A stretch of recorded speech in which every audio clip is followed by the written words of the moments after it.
Podcast Network Asia.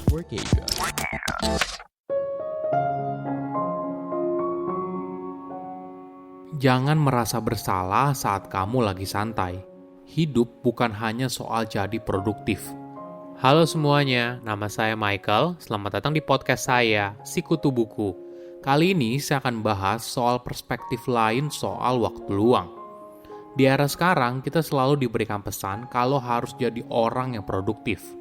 Jangan membuang-buang waktu dengan bersantai. Apakah itu benar? Apakah itu cara yang tepat untuk menjalani hidup? Realitanya, orang yang menganggap waktu luang sebagai hal yang buruk justru hidupnya cenderung tidak bahagia, mudah stres, dan depresi. Tapi tentu saja, waktu luang yang terlalu banyak juga tidak baik. Kita mungkin punya anggapan kalau kita harus bekerja keras saat muda agar bisa pensiun dini lalu menikmati hidup tanpa perlu bekerja. Ini juga anggapan yang kurang tepat. Orang yang pensiun pada awalnya mungkin menikmati waktu luang yang begitu banyak. Namun seiring berjalannya waktu, mereka cenderung menjadi bosan. Mereka rindu akan pekerjaan lama mereka. Maklum saja, pekerjaan kadang tidak hanya soal mencari uang. Sebuah pekerjaan bisa memberikan seorang sebuah makna, tujuan, dan sesuatu yang membuat dirinya merasa produktif dan menghasilkan sesuatu yang bermanfaat. Sebelum kita mulai, buat kalian yang mau support podcast ini agar terus berkarya, caranya gampang banget. Kalian cukup klik follow. Dukungan kalian membantu banget supaya kita bisa rutin posting dan bersama-sama belajar di podcast ini.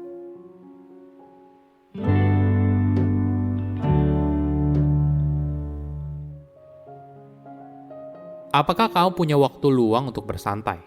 Atau kamu justru merasa bersalah ketika punya waktu luang? Kamu merasa tidak produktif dan takut kalau orang lain bilang kamu malas. Mungkin pandangan ini muncul karena kita melihat banyak orang sukses karena mengorbankan masa mudanya. Di awal karir, mereka bekerja keras dan ketika usia mereka sudah lebih dewasa, maka mereka mulai memetik hasilnya. Perspektif ini yang membentuk pandangan di masyarakat kalau waktu luang merupakan hal yang sia-sia. Masyarakat juga seringkali mengglorifikasi orang yang sibuk. Mereka dianggap sebagai pribadi yang sukses dan berprestasi. Tidak jarang orang seringkali pamer di media sosial kalau dirinya lembur atau kalender emailnya penuh banget. Di era sekarang, di mana bekerja tidak lagi di kantor, batas antara kehidupan pribadi dan profesional menjadi semakin tipis. Padahal punya waktu luang itu penting loh, bahkan harus jadi prioritas untuk kesehatan mental yang lebih baik. Ketika kamu merasa kalau punya waktu luang itu buruk, maka kamu bisa saja berakhir menjadi lebih stres dan depresi. Ada sebuah riset yang menarik. Peneliti meminta 199 mahasiswa untuk memberikan nilai seberapa besar mereka menikmati beberapa kegiatan rekreasi. Lalu menyelesaikan penelitian yang mengukur tingkat kebahagiaan, depresi, kecemasan, dan tingkat stres. Para mahasiswa juga ditanya seberapa setuju mereka dengan 5 pertanyaan berikut. Salah satu pertanyaan misalnya, waktu yang dihabiskan untuk aktivitas santai seringkali terbuang sia-sia. Hasilnya, semakin tinggi mereka melihat waktu luang sebagai sebuah hal yang sia-sia, maka semakin rendah kesukaan mereka soal aktivitas santai. Entah itu sifatnya aktif seperti olahraga, atau pasif seperti menonton TV, hingga aktivitas sosial seperti bertemu dengan teman. Mereka juga cenderung kurang bahagia, mudah depresi, cemas, dan stres.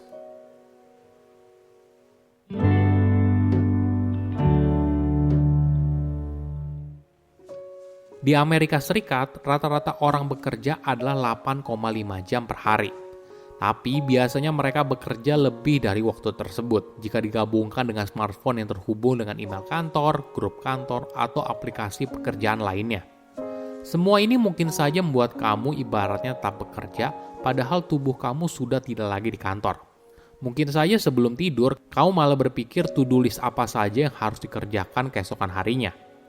Selain pekerjaan, kamu juga punya kewajiban lain, entah merapikan rumah, menjaga anak, dan sebagainya. Alhasil, kamu jadi tidak punya waktu untuk dirimu sendiri. Waktu luang atau waktu santai yang kamu habiskan hanya untuk dirimu seorang. Kenapa waktu luang itu penting? Ternyata, waktu luang itu bisa membuat kita merasa hidup yang lebih seimbang dan meningkatkan kepercayaan diri.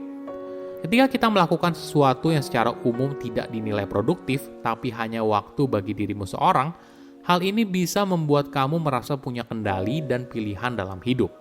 Sesuatu yang kadang tidak dimiliki banyak orang, karena mereka seringkali merasa tidak punya waktu. Nah, bagaimana bila kamu masih suka merasa bersalah ketika santai? Mungkin ini ada kaitannya dengan bagaimana kamu menggunakan waktu luang.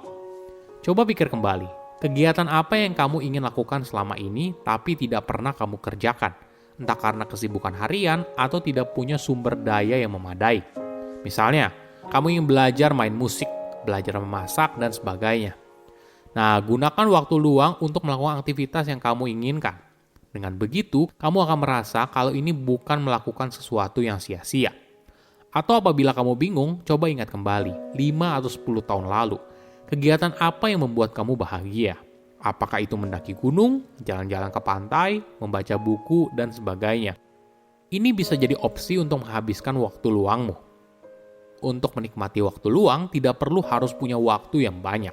Bisa juga dimulai dari waktu yang singkat, misalnya hanya 5 menit. Kamu bisa menggunakan waktu itu untuk latihan meditasi yang selama ini kamu tunda misalnya. Menariknya, waktu luang yang terlalu banyak justru tidak selamanya baik.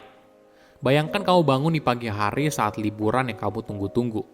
Kamu menikmati sarapan pagi di hotel, jalan pagi di pantai, dan menikmati keindahan alam sambil duduk menyeruput segelas kopi. Tentunya kenikmatan ini seperti yang kamu bayangkan sebelumnya. Namun ketika menjalani beberapa hari liburan, kamu justru bosan. Apakah kamu pernah merasakan hal itu? Jika iya, kamu tidak sendirian. Waktu luang yang begitu banyak tidak selamanya indah seperti yang kita bayangkan. Sebagai contoh, banyak orang membayangkan masa pensiunnya yang bahagia, tidak perlu lagi bekerja, dan bisa menikmati liburan setiap saat. Realitanya, mereka mungkin menikmati liburan di awal, tapi beberapa minggu kemudian mereka baru sadar kalau mereka rindu pada pekerjaan yang mereka tinggalkan. Karena boleh dibilang, pekerjaan itu memberikan seseorang rasa produktivitas, tujuan, dan makna dalam hidup.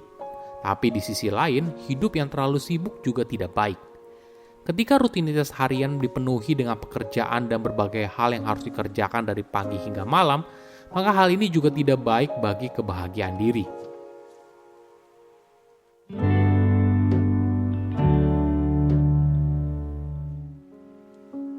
Oke, jadi apakah ada waktu luang yang optimal? Menurut riset, ada 3 hal penting. Pertama, punya waktu luang kurang dari 2 jam sehari buat kita tidak bahagia. Responden yang punya waktu luang kurang dari 2 jam sehari melaporkan tingkat stres yang meningkat. Artinya mereka terlalu sibuk dengan pekerjaan, tugas harian, mengurus anak, atau kegiatan lain. Ketika kita terlalu sibuk, kita justru tidak bahagia. Kedua, punya waktu luang lebih dari 5 jam sehari membuat kita merasa tidak produktif, alhasil menurunkan tingkat kebahagiaan. Menariknya, waktu luang yang terlalu banyak juga tidak buat kita bahagia. Orang itu kehilangan kesenangan dari menjadi produktif dan memiliki pencapaian dalam hidup. Rasa bahagia ini hilang ketika kita sibuk bersantai seharian di pantai atau nonton layanan streaming.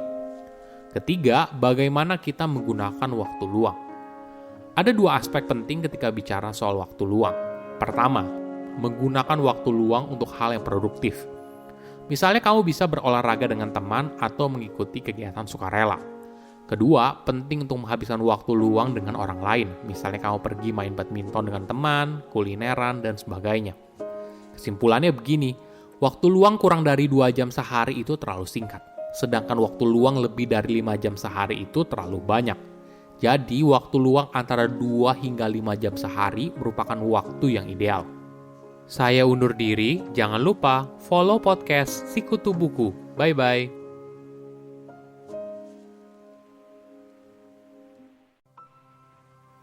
Pandangan dan opini yang disampaikan oleh kreator podcast, host, dan tamu tidak mencerminkan kebijakan resmi dan bagian dari podcast Network Asia. Setiap konten yang disampaikan mereka di dalam podcast adalah opini mereka sendiri dan tidak bermaksud untuk merugikan agama, grup etnik, perkumpulan, organisasi, perusahaan, perorangan, atau siapapun dan apapun.